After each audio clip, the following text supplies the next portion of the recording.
By now, summer is well underway, and I have a bunch of records that I think are perfect for listening to during the months of summer. Now, we are in August, meaning we're kind of in the last month of what people really consider summer. I basically wanted to make a follow-up video from the video I did in spring, where I was basically talking about the best albums to play on vinyl during the months of spring. So it's kind of a 4-part series we're doing here. This is part 2, obviously. As I mentioned, we're basically in the last month of summer, so I better get this video out pretty quick. Now, usually I would aim for about 10 records to kind of go through it in a video like this. I do have around 10, but I think it's approaching more like 15. I literally did just kind of like look on my vinyl shelf and unit and just kind of went, yeah, that's a good summer album. That'll be a good summer album. I want to include you, but I've got more than 10 now, but you're still a good one, so let's include you anyway. So without further ado, make sure to subscribe, because this is the Ollie Rodriguez Dolman YouTube channel. If you like hip-hop, if you like vinyl collecting, you're in the right place. Make sure to subscribe, because we are on the road to 5,000 subscribers. We are about less than 50 now away from 2,500, meaning we're almost at the halfway point, which is crazy to say. Thank you all for the support. And without further ado, let's get into the first album that I think is a perfect summer album to be playing on vinyl, and that is With a Good Kid in a Mad City. When I think of the storytelling of this album, I kind of just, I picture it going on. Obviously it's in Compton, it's in LA, so already you're kind of getting like the summer vibes in there. Personally for me, it's just like I picture sun when I'm like listening to the story of this album. No matter what's going on in the back of my head, there's still sunshine going on because of where it's based. And that's not to say that like every LA artist instantly any music they make is summer based. It's just like the setting that I imagine this album taking part in. I mean, if you look at the cover itself, like it's got blue sky around it, and it just screams summer to me. And when you look at like the actual tracks on here too, like they just sort of like work really well when you listen to them as like a summer kind of vibe to them. Like Backseat Freestyle is like a bunch of teenagers just like freestyling in the back of a car in the heat of summer. That is exactly what I picture when I go through it. I think particularly on this version of the album, obviously this is the deluxe, but when you get to like side D, which is like more of the bonus material that you get, that's definitely where you get into a lot of the summer sort of feel to it. But I mean, Bitch Don't Kill My Vibe, that is literally the definition of a summer song. Like if you were listening, like take the album out of this, that is a song that you are going to be listening to in whatever summer playlist you come across, particularly with rap and hip-hop. And that's probably something I should have mentioned at the start of this video. I am focusing on hip-hop and rap. That's my kind of bread and butter of the channel. If you're looking here for, I can't even think of one artist right now, Taylor Swift, or any like indie pop bands, you're not going to find any of that on this list. So that might be a good thing, that might be a bad thing, but it's a new chance for you to discover some new music, so stick around. But Bitch Don't Kill My Vibe is just one of those songs that, regardless of how you feel, that's always going to appear in a playlist during summer. Money Trees, I think, is another great example of that. The J-Rock verse is just an absolute banger of a verse. Like, that has nothing to do with summer for me, but that is someone who is purely hungry to rap on a track. Probably the best verse on this album, and it's not even a Kendrick verse. And hell, I'll even give a shout out to Drake, because Poetic Justice is kind of a similar vein to like Bitch Don't Kill My Vibe. It's got that kind of like smooth, chilled summer atmosphere to it. A little quick look at the vinyl, because that is a main highlight of this video. Nothing too crazy when it comes to the LP themselves, but there they are, nice and clean.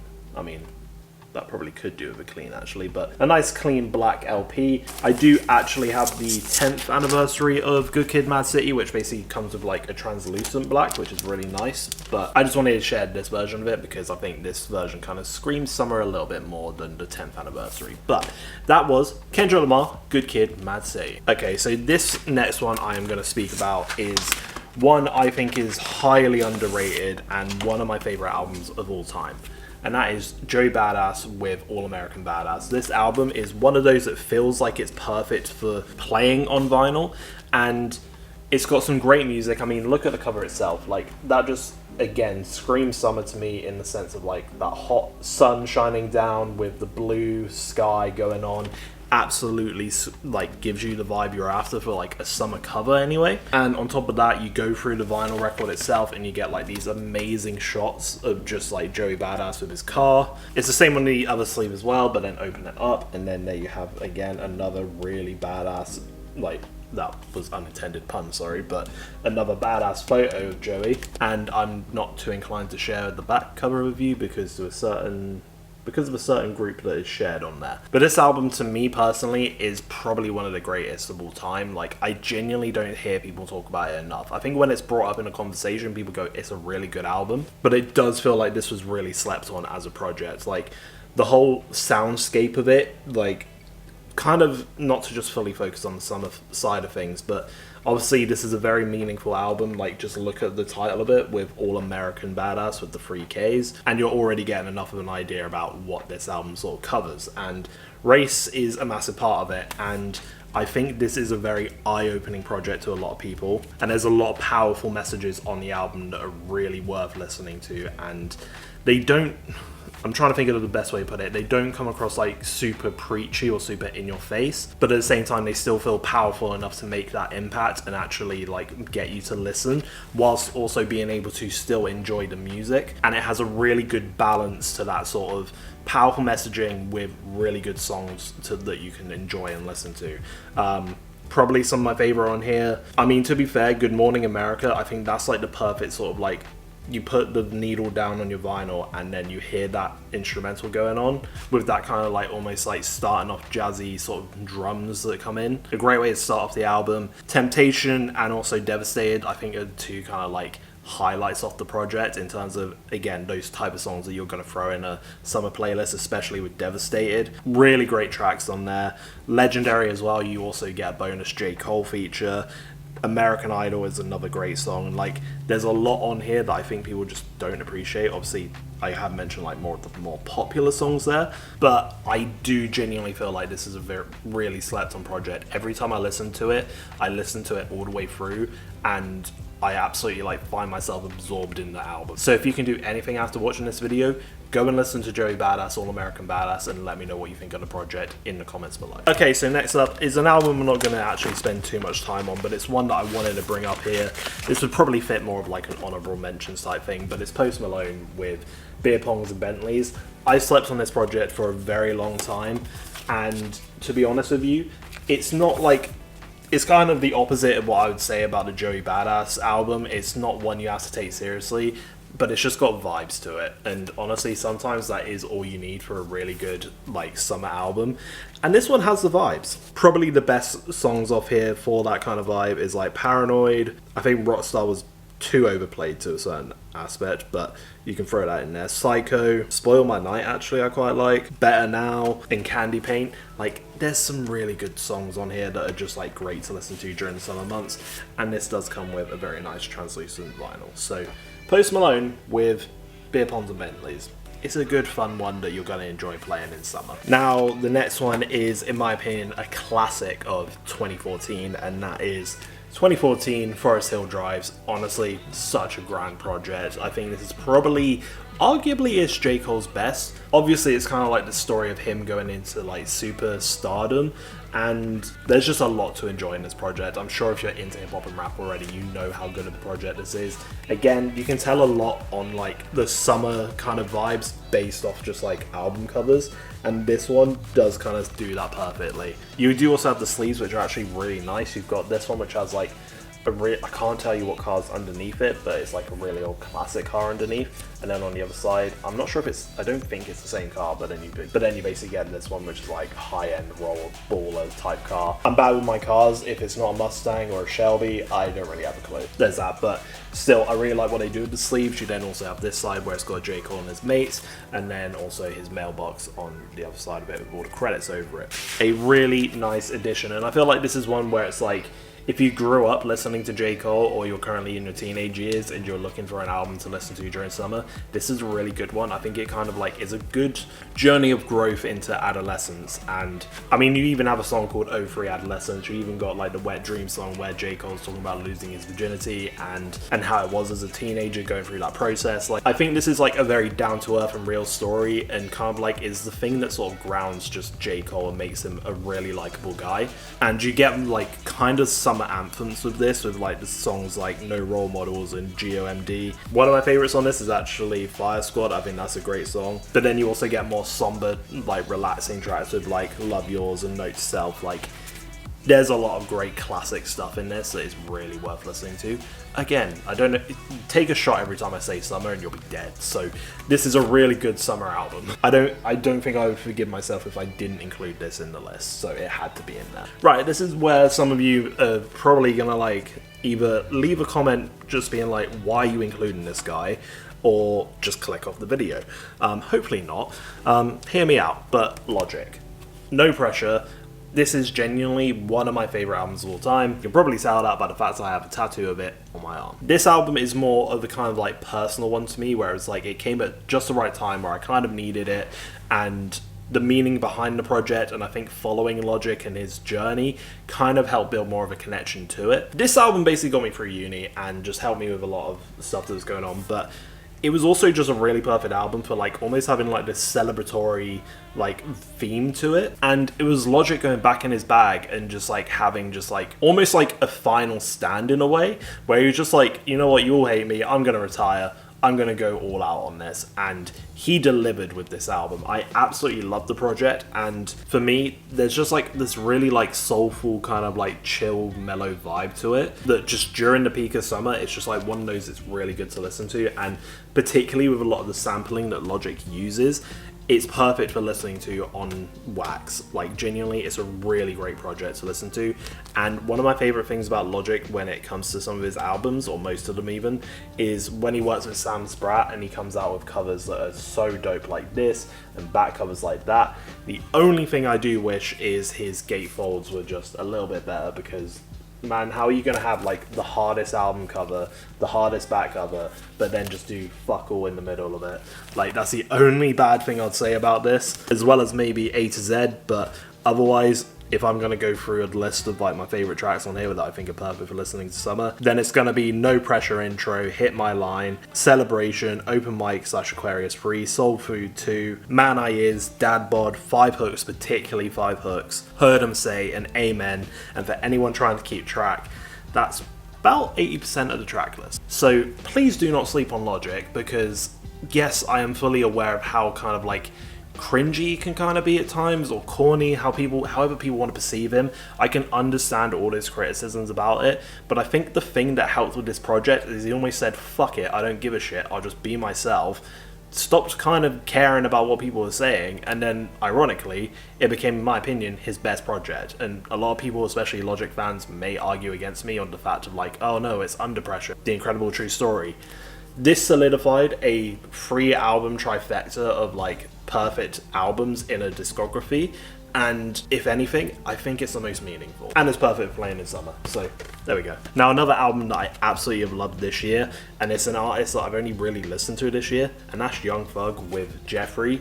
I fucking love this album. I think just because of me discovering this, I think somehow in the year of 2025, Jeffrey / Young Thug is gonna be my probably most listened to artist, or one of the most listened to artists on my Spotify Wrapped. So I look forward to seeing him pop up. Obviously, this would have been like a massive like 2016 summer album, but discovering it for the first time properly this year and delving into it, Young Thug is just a perfect artist to listen to in summer. And I mean, with songs like Kanye West, with Khalif Jean, Swizz Beatz, Riri, like they work super well for listening to during summer. So why don't you give a shout out to that one? Ooh, okay, so you know how I was talking about like different vibes to different summer albums? This is the perfect summer Sunday kind of vibe, and that is Nas with King's Disease 2. Honestly, this might be a bit of an unpopular opinion, but I would put this above Illmatic. Like, don't get me wrong, I understand what Illmatic did for the culture. However, just as a fan of rap, I gotta be honest, like Illmatic is not my generation. It's not the album I grew up listening to. But this was the album that almost like put me onto Nas, and was just one that I really enjoyed. And I personally I have such a good time with it. Every time I listen to it, it feels like a treat. And I think this is like the peak of Nas's like 6 album run he did. Like, I think this is like where he fully like found himself and just created magic with this. Like, I know he has the Magic series, but this to me is actual like magic in terms of this music he made for it. It was just like the perfect soundscape for a Sunday summer morning sort of vibe to it. And obviously that helps with a song when you have like brunch on Sundays, because I mean that kind of tells you the vibe he's trying to go for on this album. And there's just so much great And there's just greatness in this album. I love the way that Nas presents himself in it. And I think another one of those like songs that almost like helps with that vibe is a song like Nobody, especially with Miss Lauryn Hill on there. Like, she just brought her A game to that song and absolutely made that track. And this is again like just one of those projects that I just carried very dearly to me. And I remember the moment I came across it, which was like I was on the way back from a holiday in Wales and saw that the album had dropped, and I was like, you know what, I'm gonna give it a go, and I fell in love with it from the moment I listened to it. It does also come with like a goldish pressing that does suit the album quite well. And it suits the album quite well, but yeah, like, I can't say enough good stuff about King's Disease 2. I wouldn't say it's like a slept on album, because every time I ask people, or you lot in the Discord are talking to me about Nas, this album always comes up as like a real highlight, especially of that 6-album run. And again, it feels like a summer album, so it's perfect to go in the summer album vinyl video. So there it is, Nas, King's Disease 2. Next up, we have my girl SZA. I have seen her now in Cardiff, and her and Kendrick were absolutely amazing. And SOS is probably my favourite album by SZA. It's like the one that I've listened to the most and I just enjoy the most when it comes to SZA. And like, I mean, one of my favourite colours is blue. The ocean is like just, there's a really like connected vibe for me. And again, that's another summer sort of thing. And I won't like completely lie to you, I'm not as like familiar with SZA and her discography, but I am like in tune enough where I've listened to her albums a few times over, and I just know what I enjoy from SZA, and this is one of those albums. Off the top of my head, the ones that obviously everyone knows, Kill Bill, but SOS, Kill Bill, Seek and Destroy, Gone Girl, Ghost in the Machine, Good Days, like, they're all amazing songs that are definitely purposely listened to during the summer season. And quickly show you how it looks on the disc, but it is a kind of like the typical like what you expect of a vinyl, where it's like black LP and then the red on it, but it really works with SZA on this, especially with the way they've written like SOS and SZA on there. And I do remember this being sold as like a limited edition thing, or just like a limited run maybe, so I don't know how rare this is. I don't know if it even is, because technically every vinyl record is limited, so that might just be another marketing ploy, but either way, it got me, and it's a great album that is definitely worthy of listening to during summer. I did feel like I needed to include some Tyler, the Creator, in this video, and I think one that a lot of people may have landed on would have been Flower Boy. I gotta be real, I do appreciate how good Flower Boy is as an album, but it's just an album that's never really connected with me personally. But the one that has always connected with me has been Call Me If You Get Lost. I've been listening to this a lot recently, especially with Don't Tap the Glass. Hello, what's this package over here? But Call Me If You Get Lost is probably my favourite Tyler, the Creator album. And again, I know a lot of people say Eagle's the best one. For me personally, this is just an album I really liked from Tyler, and I think I kind of vibe more with like Tyler's like more rapping-esque projects, and that's kind of what you get a lot of when it comes to Call Me If You Get Lost. And I always get the two guys mixed up. You have DJ Drama or you have DJ Premier. Insert the name of whichever one worked on this project, because I forget. It's DJ Drama. I've just read the credits on there, but DJ Drama's the lad who appears on there and helps bring that kind of like hip-hop vibe and energy to the project. But no, this is like a really sick era of Tyler, the Creator, and I think it's just got that kind of like almost like, again, if you look at the cover, it gives you like a bit of like travel, kind of like summer holiday kind of vibe to it, and I just really mess with it, and I think it's just a great project to listen to during these months. It's like, I think it works really well for me, and one of the reasons I am listening to it is because I walk to the train station to get to work, and it's like a 20-minute walk, and then obviously getting on the train, which is like another like 40 or so minutes for me. Like, it kind of all works like really well for like when you're on the move and when you're going somewhere. I think it's a really good project for listening in that kind of atmosphere, and it's just a great album to go through. Okay, so the man and who's literally, I feel like it's illegal to listen to outside of summer, Larry June, and that is with The Great Escape. However, I don't have The Great Escape on vinyl, but I do have the 2-year anniversary of The Great Escape, and this one did come with the Obi Strip 2. Larry June is like, you listen to the guy and his music is literally almost designed and made for summer. And I only discovered him this year. In fact, it was about 2 weeks before this dropped as like an anniversary, so I found him just at the right time, because that was a hard project to find on vinyl itself. And I mean, the way to kind of like sum up Larry June is almost the way that this is. You're smoking weed, you're in your car or on your car, and you're just looking at a really nice view. That is the vibe you get with Larry June. And the reason I do have, I think, do I only have one other project of his on vinyl? I think so. Nonetheless, the reason I picked The Great Escape, like, I think a lot of people understand why, and I think it's kind of the one that almost put Larry June on the map. If I were to pick a favorite on this, it would probably be 89 Earthquake. I think that's just a really standout track to me, but you go through this and it's just like really cool. And I mean, Larry June's obviously got that sort of like car aesthetic going for him, and this was a coloured pressing for it. He's even got like the whole car like blueprint going on here in terms of like how the engine looks and everything. But if we take a look, it's basically kind of going for that like tire burnout sort of look to it. It's got a bit of orange in there too on this, but yeah, I think this is a really sick like translucent vinyl record that I'm very glad to have in the collection, because I think I need to check what one of however many it was for this one. I want to say it could have been like 500 or 700, and at the time of this recording, Life is Beautiful is getting a release on Friday, which I'm keeping an eye on because I wasn't entirely sure how I felt about Life is Beautiful, but after re-listening to it today, I was having fun listening to it, and I'll be lying if I said that the cover wasn't sick, and as a vinyl it wouldn't be good to have. There you go, this is actually 114 out of 600, there you go. So, there you go. Good job, Larry. Right, I've got the final two records here. This one I'm not going to say too much about, I think you guys should know why. You may not recognize the cover at first, but this is The Chronic by Dr. Dre. This was the 25th anniversary version of it. Dr. Dre is just perfect, kind of like summer music to blast in the car, and for me, The Chronic 2001, it's probably the best version of Dr. Dre and just like the type of music he was making, and probably in my opinion one of the best rap albums of all time, and it's just perfect for listening to during summer. So wanted to include a shout out to that album because it's definitely worthy of being in this video, and there you have it.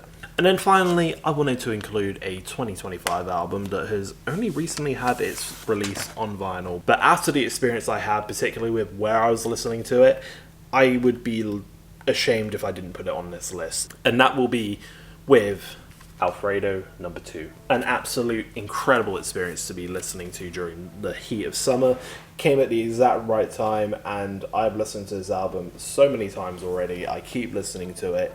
It is addictive, and where I was listening to it, and also where I picked up the vinyl, shout out to Cult Hero Records, who already got enough of a shout out in the last video, but they're based down in Brighton. I was in Brighton for like a nice longish weekend to just get away and be on holiday with my girlfriend, and during that time I was basically just on the beach listening to this album, and yeah, looking out to the sea listening to it. Whilst I would say like maybe like, I mean, this isn't the best version of the cover, but the cover I wouldn't say is like a summertime like vibe that it gives you. However, the music itself is perfect for listening to during summer, and just like kind of that like kick back, relax sort of thing, with some killer bars from Freddie Gibbs and everything. Just like it works so well, and just like obviously Alchemist, like I mean, another double shout out to Alchemist because obviously he worked on The Great Escape, but it's just so well put together, and just like Freddie Gibbs, like he does not miss on this project. I mean, something that I didn't actually show you, and I think this is the one that I missed in the last video where I did the unboxing, but this is the ALFREDO 2 pressing, the vodka pressing, sorry, and this is actually one of the colors that I don't think I showed you in the last video because I thought they were both the same color, so I wanted to share that with you. And in case you are curious about the second pressing, then it's basically more of a pink that we have going on, as you can see right there. I actually don't think there's a miss on this album. I enjoy it like front to back. If I'm gonna give some quick highlights, Ensalada with Anderson .Paak, that just like absolutely slaps as a song, especially Anderson .Paak's part of that track. Larry June makes another appearance here with his song Feeling. If you're gonna have Larry June on a song, it's better feel like summer. Lemon Pepper Steppers is another great one. I actually really enjoy 1,000 Mountains. Shangri-La, I Still Love Her. Like, I could probably just say the entire track list. I love the experience I had listening to this project, so that's where I'll leave it. So there we have it. These were the top albums to own on vinyl in hip hop and rap for the summer season. So let me know which ones of these you agree with. Are there any that I'm missing from this list? If so, go in the comments and let me know. I look forward to reading your comments, and hopefully you enjoyed this video. If you did, leave a like. Again, don't forget to subscribe, and hopefully the next video might be a little bit about another Eminem type thing, because he's got a certain movie coming out which I might like to go and see. So we'll see if that will be the next video. Keep an eye out and subscribe so you don't miss it. But anyway guys, I've been Ollie Rodriguez Stolman. Let me know your summer albums that you have to own on vinyl in the comments, and I'll see you in the next video.